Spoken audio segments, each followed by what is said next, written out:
All right, we're doing some more analysis of Take the A Train, the Ella Fitzgerald version from 1957, and we're going to look at the accompaniment, and I'm pretty excited about this video, very keen, a lot of fun, nerdy piano player stuff coming up for you. Here we go. So first off, we are going to look at the rhythm section. So the rhythm section comes from big band swing style rhythm section, and what that means is that here we've got some really sparse piano accompaniment, so not very much.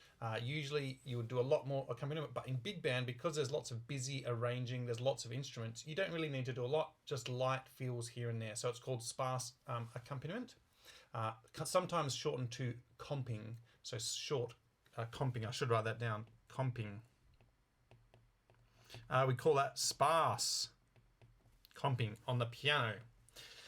Then we've got a walking bass line, so it's walking in 4. Sometimes you might get walking in 2, which means instead of that you've got minims happening here. But we've got walking in 4, and that happens for the entire song except for the intro and ending. And then we have a real classic drum pattern here. We've got the swing on the ride, so this top is the ride cymbal going ting, ting, to ting, ting, to ting. And then we have a foot, a hi-hat pedal like that.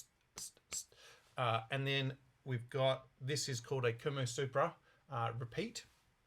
I'll write it down. And you could use slash marks or this repeat. However, I use this repeat because in Sibelius it adds up how many repeats there is. So then the drummer doesn't have to count. So it's a handy little thing. Okay, so that is the rhythm section. It's pretty basic. I'll do one little thing though.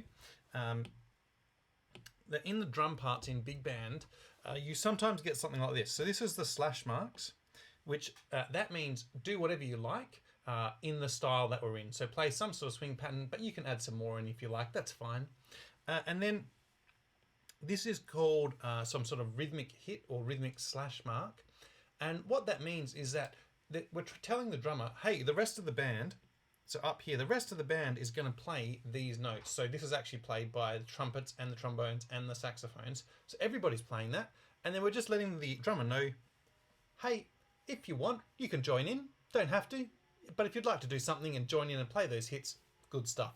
So that appears a lot in jazz arrangements, that sort of idea. Because we don't want to write for the drummer exactly what we want them to play. We're not going to put snare drum here and say, hey, you have to play a snare drum. They can work it out themselves.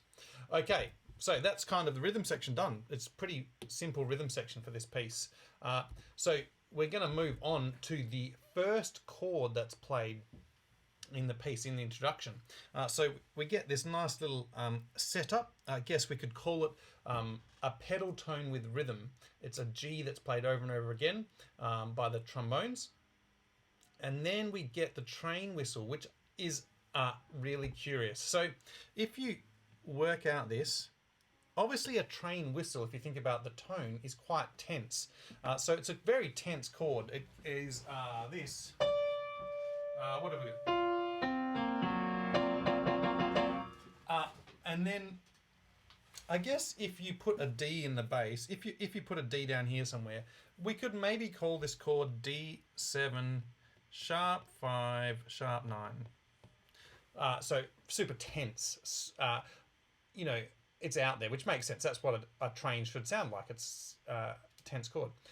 And then a common arranging technique, and especially in jazz, is you go, or in modern jazz, but that's really tense.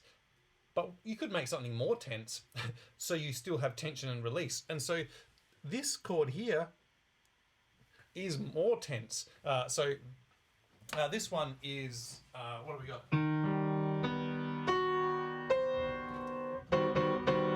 Oh, get that in ya. Why is it so tense? Well, there's a few things going on. It's got an augmented, get rid of some of this. So we've got sort of an augmented triad down here. Oh, sorry, I'm not even circling the right thing. Augmented triad down here. This sound. And then slapped on top are the two, most dissonant intervals. We've got a tritone at the top there. We've got then a flattened ninth. And we've got a major seventh in there. and put them all together, and you get...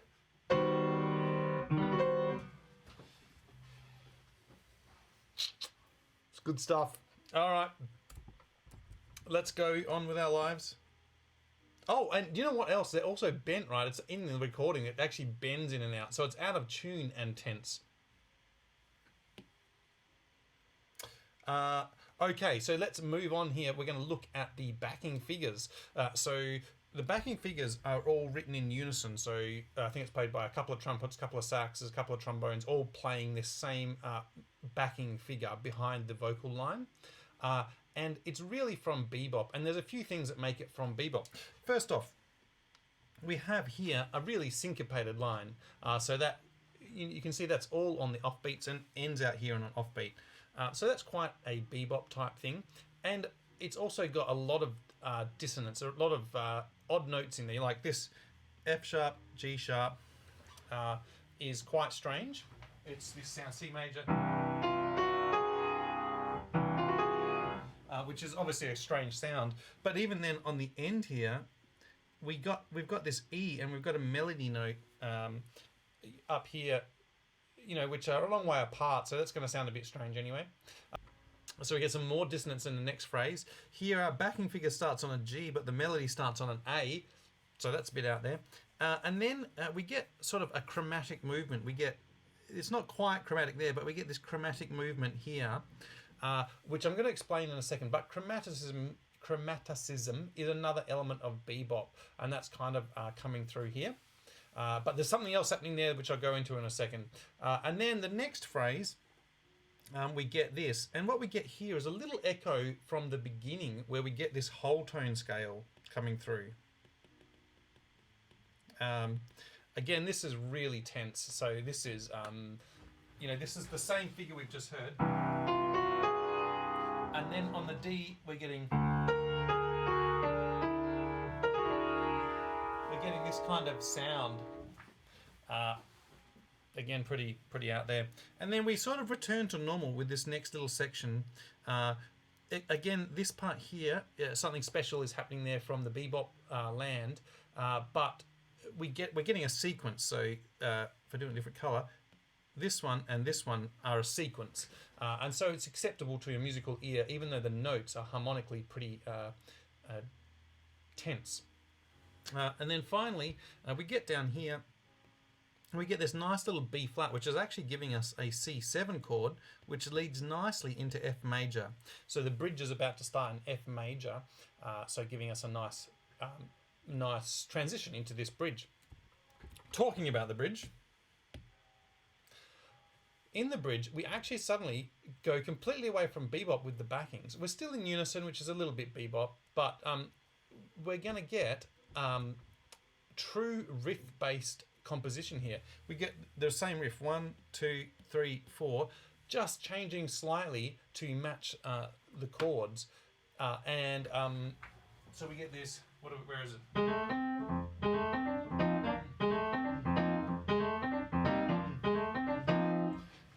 Is that right? 1, 2, oh yeah. Oh wait, it didn't do that. But anyway, that's the idea. Something like that. So this is straight from big band sort of sound. It's riff based. Yeah. And then we return to the madness that is the verse arrangements. So a couple of things here. This is a fun one. First, we get a sequence. So that one there and that one there is a sequence, which is important because this final phrase here is really tense. We're getting this. Here's a chord into G and then we're getting this. Now, what is actually happening here is a special thing called a tritone substitution, and it happened the other times as well. Tritone, we'll call it tritone sub for now. And what they worked out during the bebop era is that if you go a tritone 3 tones away from G, you end up with D flat. And if we make that a D flat 7 chord, what happens is the 3rd and 7th of G7 become the 7th and 3rd of D flat 7. And so what you get is you get a D to D flat to C. So now you get a descending chromatic line in the bass. and you get some really fun and interesting sounds and extensions on the D flat 7 chord, or the G7. Where there was a G7, now you get this weird D flat 7 sharp 11 or something. And so the arranger, Billy Strayhorn or Duke Ellington, whoever's arranging this, has done this in this backing part here by putting a D flat triad. So this whole section is a D flat triad over a D G7, so giving you a weird sort of tritone substitution. So how about that, hey?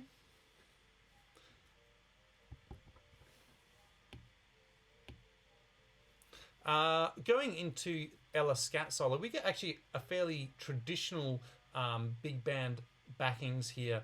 So we get some actual nice chords following the chord progression in the trombones, just some nice gentle triadic motion there. And then we get a more familiar unison line in the saxophones only. Before we had this cross-section voicing, I guess, or cross-section notes, where we had everyone playing the melody from different sections, but now we just have the saxophones. So this is far more familiar to a big band sort of style.